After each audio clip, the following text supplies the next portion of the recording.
जय माता दी दोस्तों। आज हम बात करेंगे भगवान हनुमान जी के जीवित होने के सबूतों के बारे में, जिनको जानकर देखकर आपके होश ही उड़ जाएंगे। दोस्तों, रामायण में यह लिखा हुआ है, माता सीता ने भगवान हनुमान को कलयुग के अंत तक रहने का वरदान दिया था और यह भी वरदान दिया था कि भगवान हनुमान जी एक ही समय पर कई जगह पर उपस्थित रह सकते हैं। और ऐसा माना जाता है कि जहाँ पर भी भगवान राम का नाम जाप किया जाता है, वहाँ पर खुद भगवान हनुमान जी पहुँच जाते हैं, क्योंकि उन्हें भगवान राम का नाम बहुत ही ज्यादा प्रिय है। चाहे भेष बदल कर ही क्यों न पहुँचे, लेकिन जहाँ भी राम का नाम लिया जाता है वे वहाँ पर जरूर पहुँच जाते हैं। और आज हम कुछ ऐसे सबूत आपके लिए लेकर आए हैं, जिससे कि यह साबित हो जाएगा कि हनुमान जी जीवित हैं और कहीं न कहीं आज भी इस पृथ्वी पर मौजूद हैं और पृथ्वी पर विचरण कर रहे हैं और भगवान राम के नाम में लीन हैं। और दोस्तों, भगवान हनुमान कोई बंदर नहीं है, क्योंकि काफी लोगों ने सही ज्ञान की कमी के कारण यह मान लिया है, लेकिन अब इसे बदलना होगा और सभी को अपने धर्म की सही जानकारी देनी होगी। जैसा कि आप जानते हैं, भगवान महावीर हनुमान को वानर कहा जाता है। तो दोस्तों, सबसे पहले तो आप ये जान लें, वानर का मतलब होता है वन में विचरण करने वाला। वानर का अर्थ बंदर बिल्कुल नहीं होता है। वानर का अर्थ वही है जो जंगल में रहता हो और वहीं पर विचरण करता हो। और बड़े बड़े वैज्ञानिकों ने भी ऐसी प्रजाति पर रिसर्च करी है जिनकी शारीरिक बनावट बिल्कुल हनुमान जैसी ही लगती है, या फिर रामायण में दर्शाए हुए वानरों के जैसे लगती है। वैज्ञानिकों के अनुसार ऐसे लोग दक्षिण भारत में और श्रीलंका के जंगलों में रहते थे, लेकिन अब यह प्रजाति विलुप्त हो चुकी है। आपको यह जानकर आश्चर्य होगा कि वानर कुल के लोगों के पास सुपर पावर्स होती थी और वहीं उनका शरीर एक पहलवान के जैसे होता था। और भगवान हनुमान का जन्म भी इसी वानर कुल में हुआ था। लेकिन हाँ, ये आप मान सकते हैं कि वानर कुल के जो लोग होते थे उनके फेस की बनावट बिल्कुल बंदर जैसी होती थी, लेकिन वह बंदर बिल्कुल भी नहीं थे। जैसा कि आप जानते हैं, भगवान राम का जन्म त्रेता युग में हुआ था और रामायण भी इसी युग में हुई थी और भगवान हनुमान का जन्म भी इसी युग में वानर कुल में हुआ था। तो दोस्तों, आप तो ये जानते ही होंगे कि भगवान राम ने किस प्रकार हनुमान जी की मदद से और वानर की मदद से रावण का अंत करा था,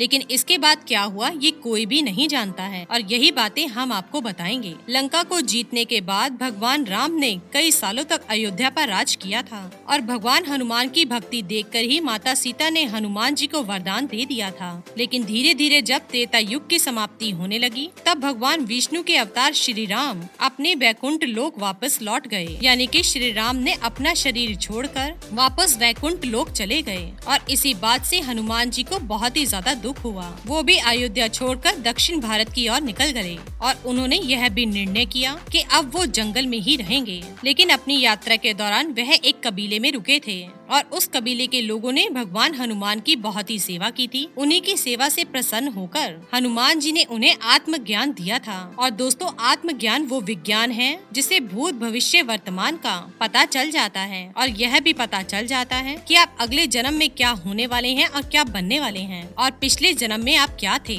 आत्मज्ञान इसी तरह का विज्ञान है। लेकिन उस कबीले के लोगों ने हनुमान जी से प्रार्थना की कि वह समय समय पर वापस लौटकर आते रहें और अपनी पीढ़ी को भी आत्मज्ञान का वरदान देते रहें। और वैसे तो हनुमान जी उनकी सेवा से पहले ही प्रसन्न थे, इसलिए उन्होंने यह वचन दे दिया कि वह हर 41 सालों में एक बार आत्मज्ञान देने जरूर आएंगे। यानी कि 41 सालों में भगवान हनुमान एक बार जरूर उस कबीले के लोगों से मिलने जाते हैं। लेकिन काफी सालों तक इस कबीले के बारे में किसी को भी पता नहीं था। लेकिन कुछ साल पहले ही विदेश के वैज्ञानिकों ने इस कबीले को ढूंढ निकाला और इसी कबीले के लोगों ने वैज्ञानिकों को यह बताया कि हर 41 साल बाद एक वानर रूपी आदमी हमारे कबीले में आता है और उस कबीले के पास से संस्कृत भाषा में लिखे हुए कुछ दान पत्र भी मिले हैं। यह कबीला पूरी दुनिया से अलग रहता है और पूरी दुनिया से अलग रहने के बावजूद भी इनका बल, सेहत और बुद्धि किसी भी संत से कम नहीं है। और उसी कबीले के लोगों ने यह भी बताया कि भगवान हनुमान ने ही उनके पूर्वजों को एक ऐसा मंत्र दिया था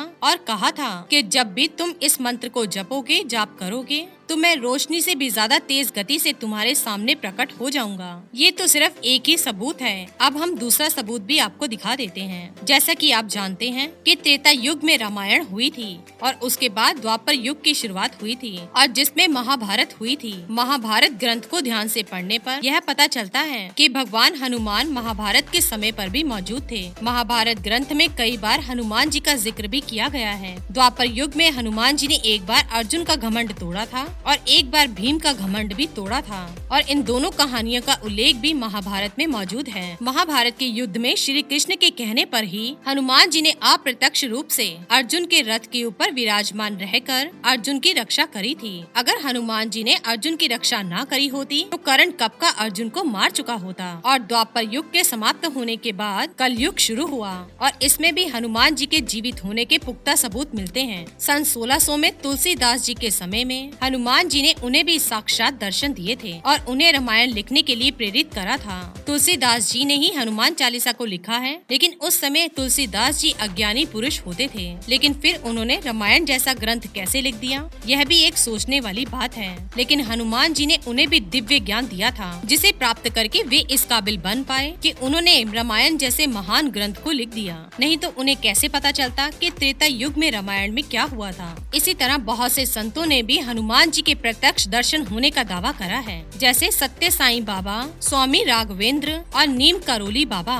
ये सभी संत बहुत ही ज्यादा सिद्ध पुरुष माने जाते हैं और इन्हीं की शक्तियों को देखकर देश विदेश से बहुत से लोग इनसे प्रभावित हुए हैं। तो चलिए अमेरिका के बारे में बात कर लेते हैं। अमेरिका के लोगों ने भी कई बार एक विशाल रूपी वानरकाय रूप को देखा है और अमेरिका की ही मुख्य माया सभ्यता, जो कि हजारों साल पुरानी है, जो कि एक मंकी गॉड की पूजा करती है और इस मंकी गॉड की फोटो एकदम हनुमान जैसी ही लगती है और हमारे देश की कई जगहों पर बड़े बड़े पैरों के निशान आज भी मौजूद हैं, जो किसी आम इंसान के तो नहीं हो सकते हैं। तो क्या ये हनुमान जी के ही पैरों के निशान हैं? तो दोस्तों आपको यकीन हो गया होगा कि हनुमान जी इसी धरती पर मौजूद हैं और इसीलिए यह भी माना जाता है कि भगवान हनुमान जी ही कलयुग में जल्दी प्रार्थना सुनने वाले देव हैं। अगर सच्चे मन से और सच्चे दिल से उन्हें पुकारा जाए तो वे भक्त की रक्षा और मदद करने के लिए तुरंत ही प्रकट हो जाते हैं। इसी के साथ ही दोस्तों, अगर आपको ये वीडियो पसंद आया हो तो इसे आप लाइक कीजिए, अपने दोस्तों रिश्तेदारों के साथ शेयर कीजिए और सब्सक्राइब कीजिए। साथ ही साथ बेल आइकन को प्रेस करें ताकि नया नोटिफिकेशन आप तक सबसे पहले पहुंच सके। धन्यवाद दोस्तों।